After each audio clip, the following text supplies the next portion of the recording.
Alright guys, we're back with a new video, and today we're going to be doing a tool review. So the folks over at Smart Sacred Tools were kind enough to send me this 20 volt cordless drill. So we're going to unbox this and do a bunch of tests on it. So stick through to the end of the video to see how this performs.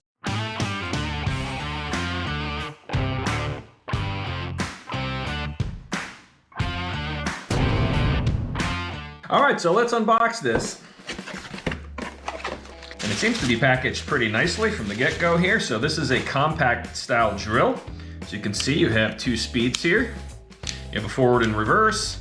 Looks like you have an LED light, keyless chuck. You have a clutch on here, and you can set it for either just drilling, or you can set your different clutch settings depending on the type of fastener or the work that you're doing. Now let's take a peek at some of the other things in the box here. Here is the battery. This is a 20 volt lithium ion battery. Now this battery does have a little button here, and it gives you an indication of how much power there is. Here is our AC adapter. So this doesn't come with a traditional style charging base like some other brands do, where you would just slide it in there and it would charge. This adapter you plug into the wall, and all you do is you plug the end of this into the top of the battery right here. All you do to put the battery on is just simply slide it in until it clicks in place. You can see we have the light there. So speed 1 is low speed, speed 2 is high speed, forward, reverse. All right, we're gonna set this off to the side. We'll look at some of the accessories that are included with this kit. So this is really cool, and this could prove very useful here. So you can chuck this in your drill, and you can get into really hard to reach spots. You can put a bit inside the end of this. Looks like they've included some little 1/4-inch drive sockets. You have some short, straight, and Phillips bits. There looks like there's a T15 and a T20 Torx. And here's your adapter for the 1/4-inch drive sockets. Now, looks like we have a 1/4-inch nut driver bit. We have some other longer Phillips straight and Torx bits. And then we have an assortment of drill bits in here. These look like standard drill bits, and these ones have a point on the end, and these are really good for getting an accurate hole when you're building something. All right, and then last in the case, looks like we have some brushes. And I guess you can use these for cleaning. You can chuck these in the drill. And I know some people that do car detailing use something similar to this when they're cleaning upholstery. So it has this rounded one, it has this flat one. This is about 4 inches diameter. And then it has this little smaller one. So it looks like we have a pretty nice accessory kit with this. Let's test it out on a bunch of different materials. All right, so first we're gonna test just a regular drill bit on some wood here.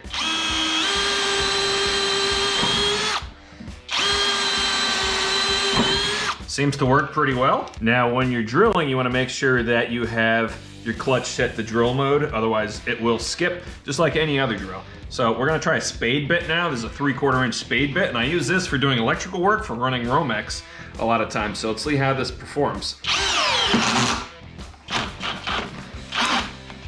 All right, well, it doesn't like fast speed. Let's try slow.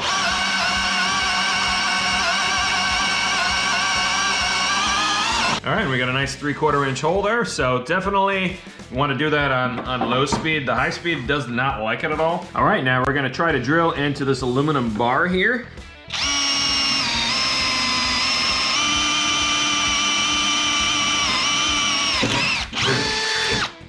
So no problem drilling through aluminum.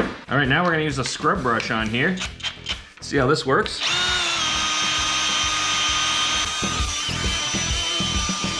And as you can see, it definitely cleaned up this area, so that's a handy little tool to have. Now we're gonna try out some of these bits and see how this works, putting some screws in. So I have a number 3 Phillips.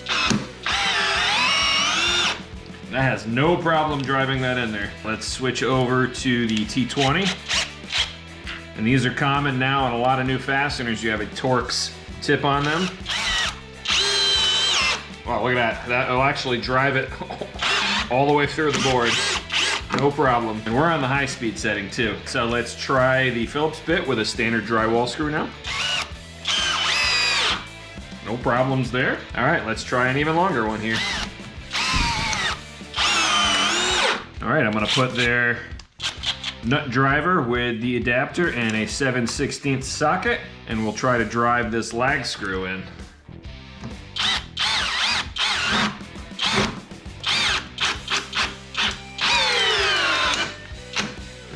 I think we gotta go to low speed for this. So no problem on low speed driving a quarter inch lagging. Look at that. Now I'm curious to see how this works. So we just chuck this flexible bit in here. You can actually hold the plastic part and it still spins. So why don't we're gonna put our Phillips bit in here first. Actually, you know what? Let's use the short one. Let's see how this takes this out.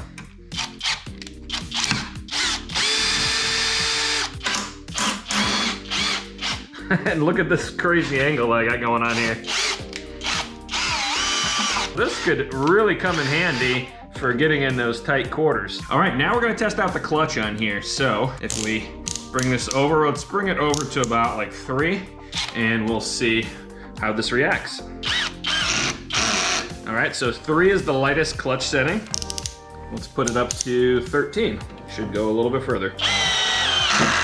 All right, so you can see that the screw did not countersink. Let's test it out on 17. Okay, 21. All right, so 20, seems like 21 will bring it flush, so let's try it in a new spot.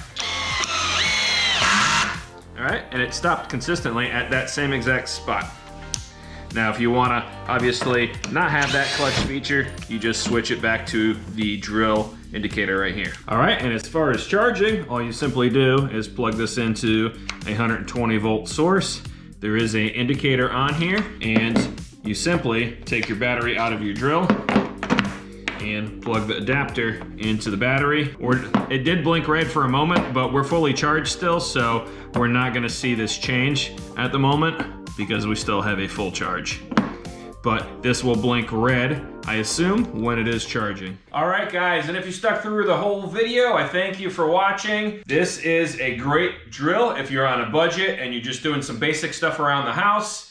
I probably would not recommend it if you're like doing electrical work or construction or something like that. You want something a little more heavy duty, but for the casual DIYer, this is a great value. I'll drop a link down in the description. You can get this on Amazon. Thanks for watching, guys. Make sure to hit that like button and subscribe.